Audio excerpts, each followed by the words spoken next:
বেনারস ভারতের সবচেয়ে পুরনো জীবন্ত শহর। গঙ্গার ঘাট, সন্ধ্যারতি, গলি, মন্দির আর বেনারসি পান প্রত্যেকটা বাঙালির একটা নস্টালজিয়া। আর গঙ্গাবক্ষে ভ্রমণ, সে তো এক কথায় অনবদ্য। আসুন এইরকমই এক গঙ্গাবক্ষ ভ্রমণে এখানকার কয়েকটা ঘাট সম্পর্কে আপনাদের পরিচয় করিয়ে দিই। এই যে দূরে সরাসরি যে ঘাটটি দেখতে পাচ্ছেন, এটি হচ্ছে দ্বারভাঙা ঘাট, বেনারসের সবচেয়ে সুন্দর ও রাজকীয় ঘাটগুলোর মধ্যে 1 নম্বর। 1812 সাল নাগাদ নাগপুর রাজ্যের অর্থমন্ত্রী শ্রীধর নারায়ণ মুন্সি নাগপুরের রাজপরিবারের জন্য গঙ্গার ধারে এক বিশাল প্রাসাদ বানিয়েছিলেন।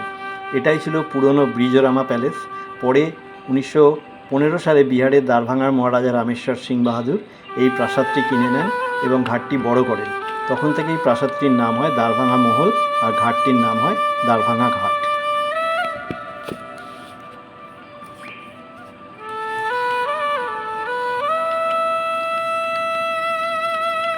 এবার আরেকটু এগিয়ে আমরা যেটা দেখতে পাবো, সেই ঘাটটার নাম হলো রানামহল ঘাট। ওই ঘাটটার সামনেই আমরা যাচ্ছি। এই রানামহল ঘাট বেনারসের সবচেয়ে রাজকীয় ঘাটগুলোর মধ্যে একটি। এইটি হচ্ছে রানামহল ঘাট। এটা শুধু ঘাট নয়, 1670 সাল নাগাদ উদয়পুরের মহারানা জগৎ সিং এই ঘাটের উপর প্রাসাদটি তৈরি করান বলেই এর নাম রানামহল ঘাট। অনেকে বলেন 1675 সালে উনি নিজে কাশিতে এসে এই প্রাসাদেই ছিলেন।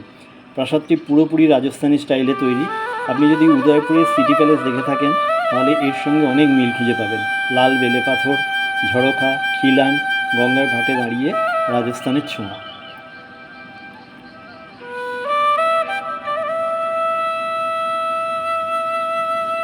চৌষট্টি ঘাট একটি বিখ্যাত ঘাট। বারাণসীর গঙ্গার তীরে বাঙালিটোলা এলাকার এই ঘাটটির অবস্থান। এখানে 64 যোগিনী মন্দির আছে বলেই এই নাম।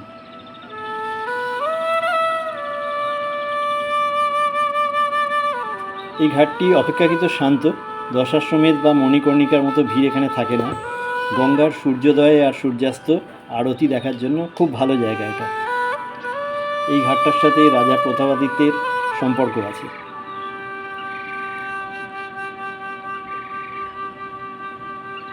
এবার যে ঘাটটার দিকে আমরা যেতে যাচ্ছি, এই যে ঘাটটা এর পাশে, এই যে ঘাটটা আপনারা দেখছেন, এইটা হচ্ছে দীঘাপাতিয়া ঘাট।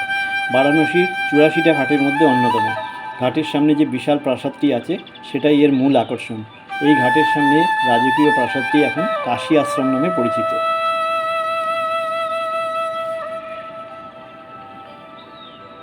এইবার আপনারা দেখতে পাচ্ছেন যে ঘাটটি, সেটা হচ্ছে পাণ্ডে ঘাট। কাশীর 84টা ঘাটের মধ্যে একটা শান্ত অথচ খুব রঙিন ঘাট। এই ঘাটের পুরনো নাম ছিল সর্বেশ্বর ঘাট।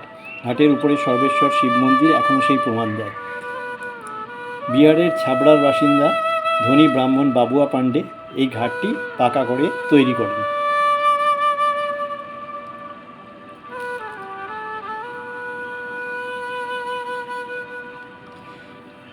গঙ্গাবক্ষে ভ্রমণে প্রচুর পাখি এই নৌকোগুলোর আশেপাশে ঘোরাফেরা করে, কারণ এখানকার যে যাত্রীরা নৌকো ভ্রমণ করেন তারা হাতে ছোলা, চানা এগুলো নিয়ে আসে এবং ছোঁড়ে। এই পাখিগুলো জল থেকেই সেগুলো তুলে তুলে সংগ্রহ করে খায় এবং দেখতে অপূর্ব লাগে।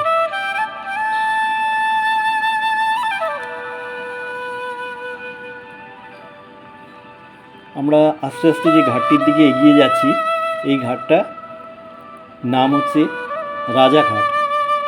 এই যে ঘাটটা আসছে এটা রাজাঘাট, কাশীর সবচেয়ে পুরনো ঘাট। এটাই বেনারসের সবচেয়ে উত্তরের ঘাট, যেখান থেকে গঙ্গার ঘাটের সারি শুরু হয়। মনে করা হয় 800 বিফোর ক্রাইস্ট এর অস্তিত্ব ছিল, অর্থাৎ কাশীনগরীর শুরুটা এখান থেকেই। খননে এখানে খুব প্রাচীন বসতির চিহ্ন পাওয়া গেছে, তাই একে কাশীর জন্মস্থানও বলা হয়। খুব পুরনো ঘাট এটি।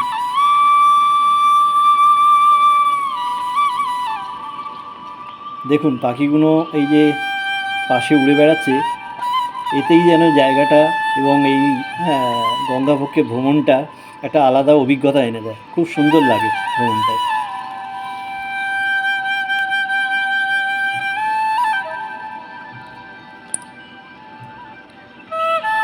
প্রচুর ফরেনারও রয়েছে দেখছিলাম।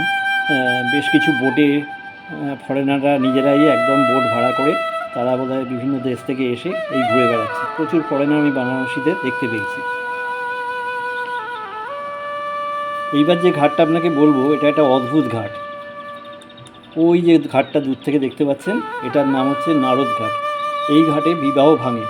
বারাণসীতে একটা প্রচলিত বিশ্বাস আছে, স্বামী স্ত্রী একসঙ্গে এই ঘাটে স্নান করলে তাদের মধ্যে ঝগড়া লাগে, তাই স্থানীয়রা কাপড়দের একসঙ্গে এখানে স্নান করতে মানা করেন। এটা খুব ভিড়ের ঘাট নয়। ভোরবেলায় গঙ্গা স্নান আর সন্ধ্যা আরতির সময় এখানে একটা শান্ত আধ্যাত্মিক পরিবেশ থাকে। গঙ্গার ভিউ আর ছোটো ছোটো মন্দিরগুলোর জন্য ফটোগ্রাফারদেরও খুব পছন্দের এই ঘাটটা।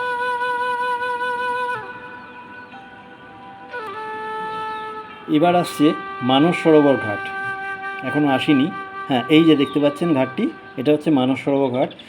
ভিড় থেকে একটু শান্ত দূরে এক পবিত্র ঘাট। 1585 সালে আমেরের রাজা মানসিং এই ঘাটটি নির্মাণ করেন। এখানে একটা কুণ্ডু আছে যার নাম মানস সরোবর কুণ্ডু। বিশ্বাস করা হয় এই কুণ্ডের জলে স্নান করলে তিব্বতের আসল মানস সরোবর স্নানের সমান পুণ্য লাভ হয়। দশাশ্বমেধ বা মণিকর্ণিকার ভিড় যদি এড়াতে চান তাহলে মানস সরোবরের ঘাট আদর্শ ঘাট।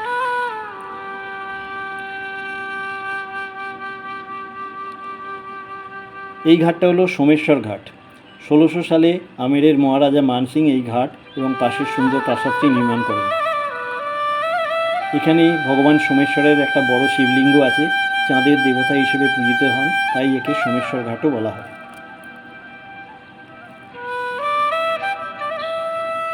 প্রচুর ঘাট এখানে, প্রত্যেকটা ঘাটেরই আলাদা আলাদা মাহাত্ম্য বা নাম মাহাত্ম্য আছে।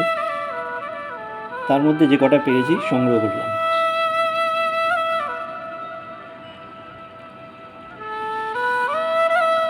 এবার আমরা যে ঘাটের দিকে যেতে যাচ্ছি, এই যে ঘাটটা দেখছেন দূর থেকে, এর কাছেই যাব আমরা। হ্যাঁ, এই ঘাটটা হচ্ছে রানীঘাট। অনেকে একে রানী রাসমণি ঘাটও বলে, তবে এই ঘাট রানী রাসমণি সংস্কার করেছিলেন কিনা তার কোনো তথ্য আমি পাইনি।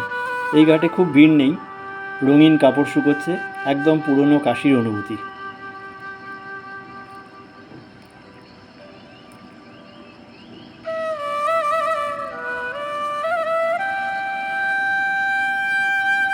এবার আসছি বারাণসীর সবচেয়ে প্রাচীন ও পবিত্র ঘাটগুলোর মধ্যে আর একটা ঘাটে।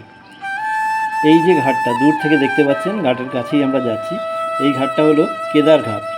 ঘাটটির নাম হয়েছে ভগবান কেদারেশ্বরের নামে। বলা হয় এখানকার শিবলিঙ্গের আকৃতি হুবহু কেদারনাথের লিঙ্গের মতো, আর কাশীতে অবস্থিত বলে এর মাহাত্ম্য আরও বেশি। মন্দিরটির গঠনশৈলীও একটু আলাদা, বাঙালি ও দক্ষিণ ভারতীয় স্থাপত্যের মিশ্রণ দেখা যায়। সিঁড়ির মাঝেই আছে গৌরীকুণ্ড, যেখানে স্নান করা খুব পুণ্যের বলে মনে করা হয়। দশাশ্বমেধ ঘাটের মতো ভিড় নয়, এখানে পরিবেশটা অনেক বেশি শান্ত ও ভক্তিময়, তাই স্থানীয় মানুষ সন্ধ্যায় এখানে বসেই গঙ্গা আরতি দেখেন।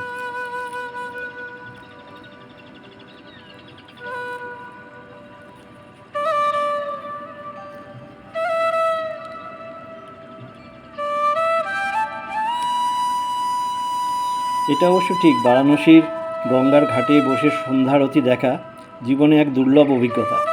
আমার সে সুযোগ হয়েছিল। আমি একবার না একাধিকবার অফিস বা কাজের সূত্রে এখানে আসলে এই ঘাটে আসি এবং সন্ধেবেলায় এই সন্ধ্যারতি দেখি এবং মুগ্ধ হয়ে যাই। সত্যি কথা বলতে মুগ্ধ হয়ে যাই। এবার আসছি এক ঐতিহাসিক ঘাট, যার নাম হচ্ছে হরিশ্চন্দ্র ঘাট। এইবার যে ঘাটটার দিকে আমরা যাচ্ছি সেটা হচ্ছে হরিশ্চন্দ্র ঘাট। বেনারসের 84টি ঘাটের মধ্যে অন্যতম প্রাচীন ও পবিত্র শ্মশান ঘাট। এই যে ঘাটটা, এইটা হচ্ছে হরিশ্চন্দ্র ঘাট। এই ঘাটের নাম সত্যবাদী রাজা হরিশ্চন্দ্রের নামে।